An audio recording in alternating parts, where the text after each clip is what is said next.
आता जेवण केलो.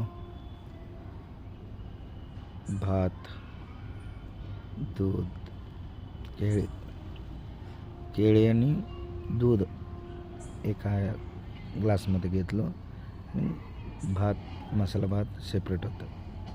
तुम्ही म्हणसाल आता दूध, केळी, भात एका ह्याच्यामध्ये. नाही, तसं नाही, वेगवेगळं खाल्लं मस्त, एकदम मस्त लागतं. तसं तुम्ही पण एकदा ट्राय करून बघा.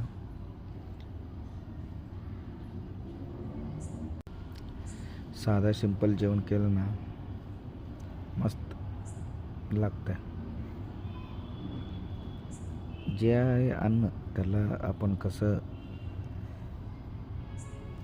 जेवायचं ते आपल्या डोक्यात असलं पाहिजे, तरच ते जेवण केलेलं आपल्याला एक फिलिंग चांगलं येते. ते मी तर तसंच करतो.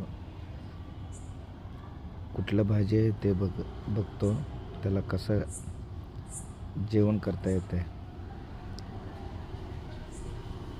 म्हणजे त्याला भाजी कुठलं भाजी त्याच्यावरती डिपेंड असते. आज भेंडीची भाजी होतं, त्याला मस्त ताक घातलं, भाजी आणि ताक, भाकरी मस्त लागते. तसं मी जेवण करताना